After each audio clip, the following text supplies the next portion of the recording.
জুলাইয়ের ঘোষণা করতে আমরা যে চাই বর্তমানে সরকার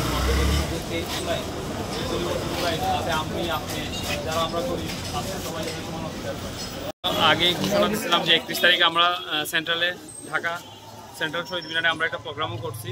তারপরে আমরা এই যে জুলাইয়ের প্রেরণা দিতে হবে ঘোষণা, আমরা এই যে নাগরিক কমিটি এবং বৈষম্যবিরোধী ছাত্র আন্দোলন মিলে আমরা যে জুলাই অভ্যুত্থানের যে ঘোষণাপত্র আমরা করছি, আমরা ঘোষণাপত্রে বেশ কিছু দাবি জানিয়েছি, 7টি দাবি জানিয়েছি।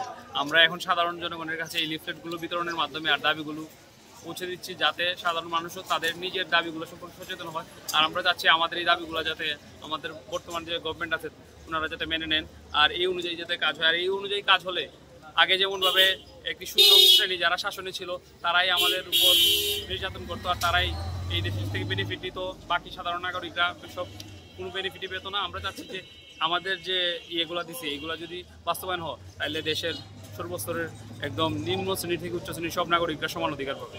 7টি দাবি হচ্ছে, প্রথম দাবি হচ্ছে জুলাই অভ্যুত্থানের শহীদদের রাষ্ট্রীয় স্বীকৃতি এবং দ্রুত সময়ের মধ্যে আহতদের বিনামূল্যে রাষ্ট্রীয়ভাবে সুচিকিৎসা প্রদানের প্রতিশ্রুতি স্পষ্ট করতে হবে। 2, ঘোষণাপত্রে বৈষম্যবিরোধী ছাত্র আন্দোলনের নেতৃত্ব পরিষ্কারভাবে উল্লেখ থাকতে হবে। 3, অভ্যুত্থানে আওয়ামী খুনি ও দোষরদের বিচার নিশ্চিত করার স্পষ্ট অঙ্গীকার ব্যক্ত করতে হবে। 4, 1947 সালের পাকিস্তান আন্দোলন, 1971 সালের মহান মুক্তিযুদ্ধ এবং 24 সালের জুলাই গণঅভ্যুত্থানের ধারাবাহিকতা পরিষ্কার করতে হবে। 5, ফ্যাসিবাদী রাষ্ট্র ব্যবস্থার মূল ভিত্তি সংবিধান বাতিল করে নির্বাচিত গণপরিষদ গঠনের মাধ্যমে সম্পূর্ণ নতুন গণতান্ত্রিক সংবিধান প্রণয়নের অঙ্গীকার ব্যক্ত করতে হবে। 6, নতুন রাজনৈতিক বন্দোবস্তে সব ধরনের বৈষম্য নিরসনের মধ্য দিয়ে নাগরিক পরিচয় প্রদান করে রাষ্ট্র কাঠামো গড়ে তোলার প্রতিশ্রুতি থাকতে হবে।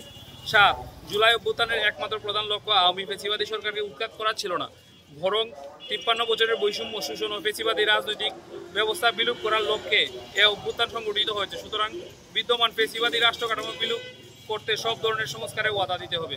সর্বশেষে ফ্যাসিবাদী ব্যবস্থার বিলুপ ও নতুন রাজনৈতিক বন্দোবস্তের রাজনীতিকে শক্তিশালী করুন।